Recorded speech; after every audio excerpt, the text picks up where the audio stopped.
Zuena sat quietly in her small living room in Nakuru, staring at the message on her phone. Working late. Don't wait up, Obesai had written. Most women might have believed it, but Zuena knew better. After 10 years of marriage, she could read her husband like a book. Something about him that morning had felt wrong. His cologne was too strong, almost like he was trying to cover something up. He didn't look at her when he said goodbye. He just grabbed his keys and left in a hurry. Her heart told her something was off. And there was another thing, her best friend Lebo hadn't replied to her messages for 2 days. That wasn't like her. They spoke every day, laughed about silly things, shared secrets. Now, silence. Zuena tried to brush it off, but the knot in her stomach only grew tighter. She couldn't explain it, but something deep inside whispered that her world was about to change. She walked to the kitchen, made a cup of tea, and sat at the window, staring out into the night. The city lights blinked in the distance, but her mind was somewhere else. She thought about the years she had stood beside Obesai, helping him build his clothing business from the ground up. All the late night sewing, all the dreams they had shared. But tonight, all she could feel was a cold emptiness, a quiet warning from her soul that something was terribly wrong. Zuena sat quietly on her bed, scrolling through her phone to distract her thoughts. She was trying not to overthink the strange message from Obesai. Working late. Don't wait up. His words kept repeating in her mind, but she pushed the worry aside and focused on her screen. She tapped through a few photos, a few posts, and then paused on a story shared by a mutual friend. It was a video.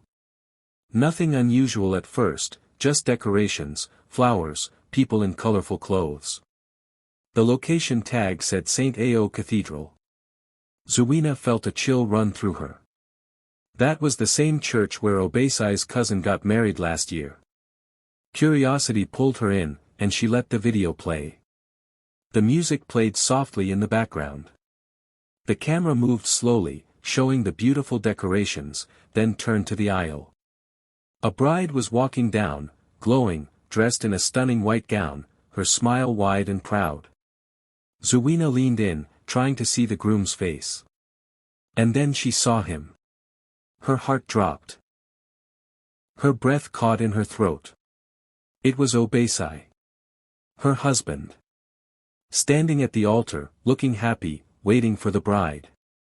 Zuena's fingers trembled. She almost dropped her phone.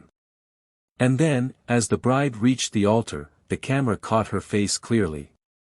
Zuena blinked, not believing what her eyes were seeing. It was Lebo. Her best friend. The same friend who hadn't replied to her messages for days. The same woman who used to sit in her kitchen, laugh at her jokes, and talk about love and life. Now here she was, in a wedding dress, marrying Zuena's husband. Zuena didn't scream. She didn't cry. She just sat still, staring at the screen. Her body froze like ice. Her mouth went dry. Her mind couldn't understand how this could even be real. It felt like a bad dream. But the video kept playing, and people kept clapping and cheering. It was real. Too real. The phone slipped from her hand and hit the floor with a soft thud. Her heart was beating so loud she could hear it in her ears. Her chest felt tight. She reached out slowly and picked up the phone again, replaying the video, hoping she was wrong, hoping her eyes had tricked her.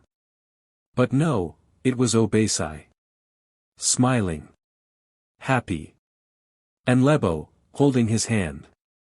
In that moment, everything inside Zuena broke. The man she loved, the man she trusted, and the friend she once called a sister, had betrayed her in the worst possible way. No warning, no explanation. Just a wedding behind her back. A celebration of lies. Zuena sat in silence, the room spinning around her. She couldn't think. Couldn't breathe properly. It wasn't just a heartbreak. It was a knife in the back. A public betrayal that played out like a movie, and she was the last to know. Her hands balled into fists. Tears welled up but didn't fall. She felt empty. Hollow. But deep inside, something was rising. A fire. A strength she didn't know she still had.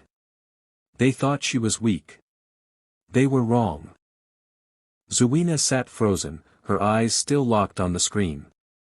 The video had ended, but her mind was stuck on the image of Obesai and Lebo, smiling like everything was perfect. Her fingers went numb, and her phone slipped from her hand, falling to the floor with a soft thud. She didn't move. Her body felt like stone. Her heart pounded so hard it hurt. A sharp pain sat in her chest, like she had been kicked from the inside. Her stomach turned. She wanted to scream, but no sound came out. This wasn't just heartbreak. This was something deeper. Something that crushed the air from her lungs. All the memories rushed in like a flood, late nights sewing while Obesai planned. Early mornings ironing fabrics while he met with suppliers. She had stitched every design. Helped him choose colors, patterns, labels. She had been there when they had nothing. No brand, no factory, not even a shop. It was her ideas, her hands, her creativity that gave the business life. But to the world, she was invisible. People called her just a tailor. Some even laughed behind her back. Too plain, they'd say. Too quiet. They never knew that it was Zuena who registered the business in the first place. It was her name on the lease, her name on the documents. Obesai had the charm, the loud voice, the public face, but Zuena had the soul of the brand. And now, after everything, he had thrown her away like nothing. Left her without a word, without shame, to marry her best friend. The same friend who had sat at her wedding. The same friend who knew their love story from the beginning. It felt like someone had pulled the ground from under her. The room spun. Her hands shook. Her breath caught in her throat, and for a moment, she thought she might faint. Zuena slowly bent down and picked up her phone again. She stared at the black screen for a few seconds, then unlocked it. The wedding video was still there, still waiting to be watched again. But she didn't play it. She couldn't. The damage was already done. A pain so sharp lived in her chest that she wasn't sure it would ever go away. How could someone betray you like this? Someone you trusted with your whole heart. Someone you helped build from the ground up. She stood up slowly and walked to the window. The night was quiet outside, but her mind was a storm. She remembered all the times she had stood up for Obesai, all the times she believed in him when others didn't. And now, all she had left were shattered pieces of that belief. People had mocked her for being loyal, for being soft-spoken. But they didn't know her strength. She wiped a tear from her cheek, not because she was weak, but because she knew what was coming next. The pain wouldn't destroy her. No. It would shape her. She wasn't going to beg. She wasn't going to fight for a man who never fought for her. She was going to do the one thing they never saw coming. Rise. Zuena didn't cry. She didn't scream, break things, or call Obesai to ask why. No. She sat in silence, staring at the wall, letting the pain settle deep inside her chest. But even through the heartbreak, something else was growing, a quiet strength. She knew tears would not fix this. Anger wouldn't undo what he had done. So instead of falling apart, she started thinking. Planning. Obesai had made a big mistake. He thought she would stay silent forever. He forgot who he married. For years, people had looked at Zuena and only seen a quiet tailor, someone simple, someone easy to overlook. But behind that calm voice was a woman with sharp eyes and a sharp mind. While Obesai smiled for cameras and took the credit, she was the one building everything, the business, the brand, the designs. Every receipt, every license, every contract, they were in her name. Not his. So, she opened the old metal box in her bedroom drawer, the one where she kept important papers. She took out the building lease, her name. She found the factory documents, hers again. The trademark certificate, also in her name. Obasai had never bothered to change them. He was too proud, too sure that Zuina would never stand up for herself. Too busy showing off, too blind to see the fire growing inside her. Over the next few days, Zuina moved like a ghost in her own home. She didn't speak to anyone. She cooked, cleaned, and worked at her sewing machine just like always. But at night, she made calls. Quiet, serious calls. She called the lawyer who had helped them set up the company. She spoke to the landlord of the building. She called the bank and confirmed the details of the accounts. She made sure everything was clear and legal. And most importantly, she made sure everything that was hers, stayed hers. She didn't tell anyone what was going on, not even her sister. She kept everything inside, just like she always had. But this time, she wasn't hiding. She was preparing. Because when the time came, she wanted to be ready. Not with words, but with action. She sat at her sewing table late into the night, hands moving fast, stitching cloth into beautiful designs, while her mind worked faster. She remembered every insult. Every time someone called her just a tailor. Every time Obasai brushed off her ideas like they were nothing. They didn't know the truth, that she was the backbone of everything. The quiet force behind his success. Zuina looked at her reflection in the mirror, tired eyes, soft face, steady heart. She gave herself a small nod. She didn't need revenge in the form of shouting or drama.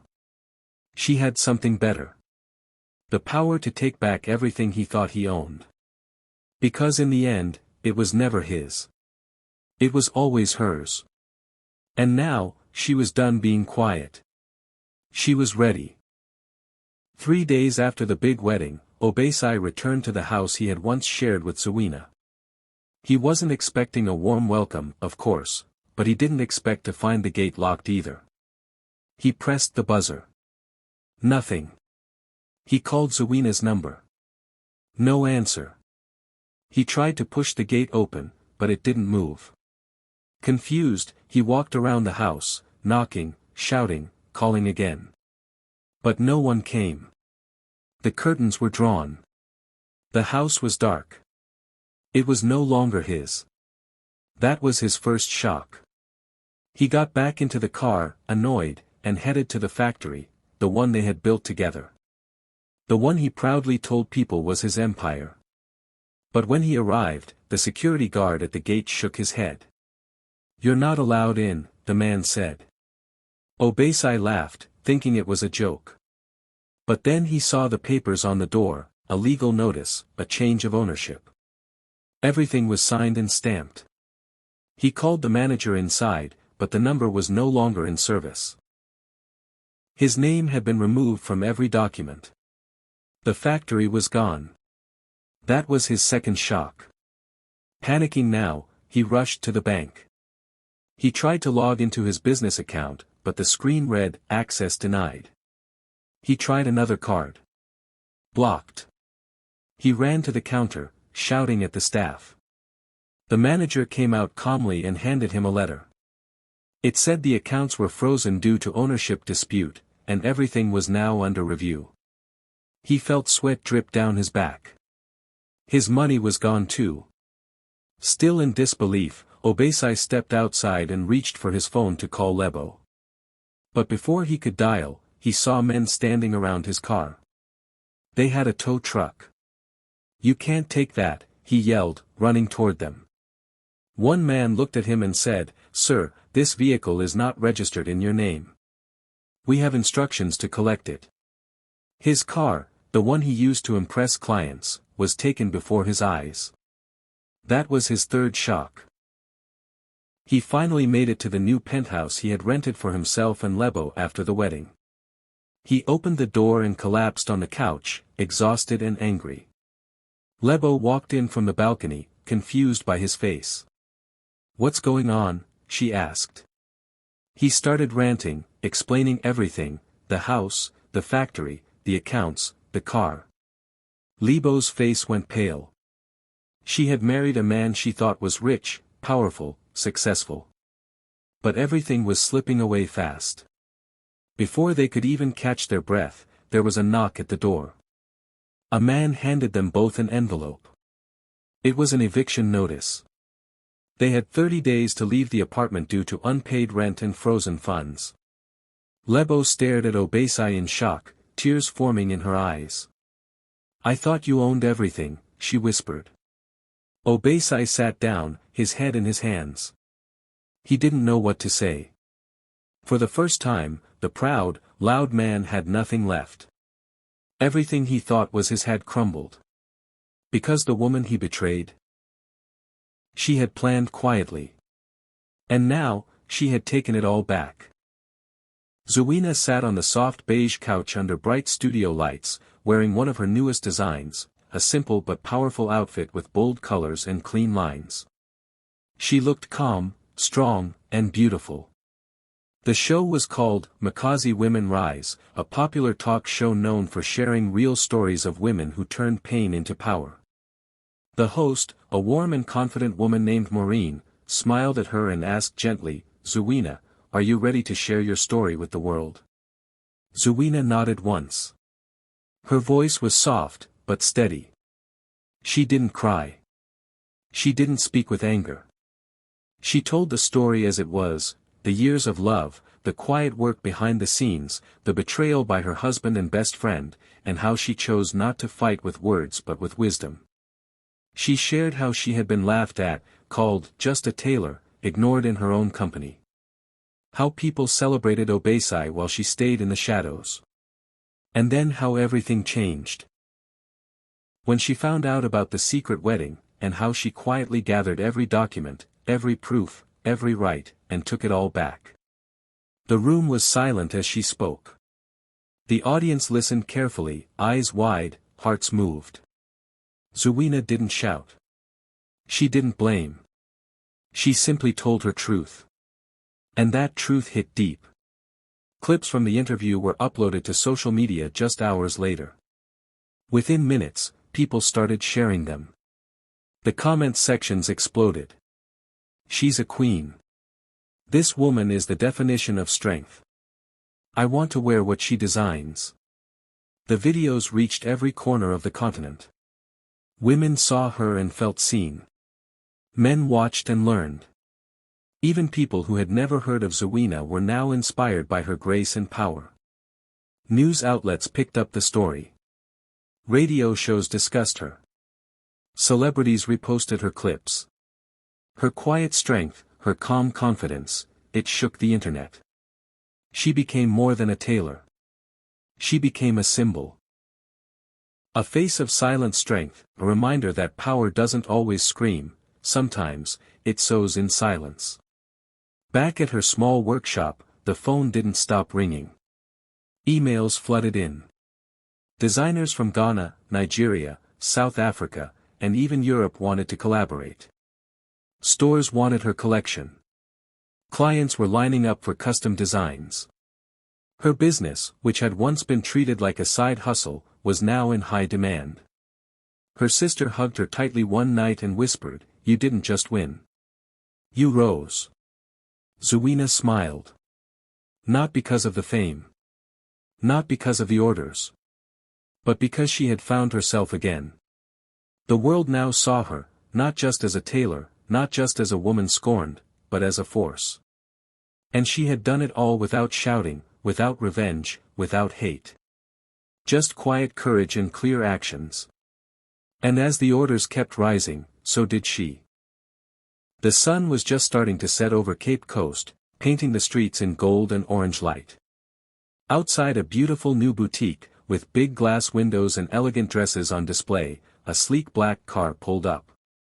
The driver stepped out, opened the door, and Zuina walked out gracefully, wearing one of her own designs, bold, bright, powerful. She had just finished a meeting with a global fashion house. Her business was growing fast, and today had been another big step forward. But as she turned to enter the boutique, she saw him. Obesai. standing there in the street, looking tired, broken, and unsure. The same man who once walked tall and proud was now on his knees, dust on his trousers, his eyes begging. "Zuena, please. I made a mistake. I didn't know what I was doing. I lost everything." Zuena paused, her face calm, unreadable. She didn't speak. She didn't cry. She didn't even blink. She simply looked at the man who had once betrayed her so deeply. Then, as if he wasn't even there, she turned and walked back toward the car. Before Obasai could say another word, the driver rolled down the window slowly, leaned out, and said in a cold, steady voice, "Madam doesn't speak to strangers." Then the car door closed gently. The engine started. And as the car pulled away, Obasai remained on his knees in the dust, watching as the woman he once took for granted disappeared into a new life, one she had built herself, with strength, silence, and no apology.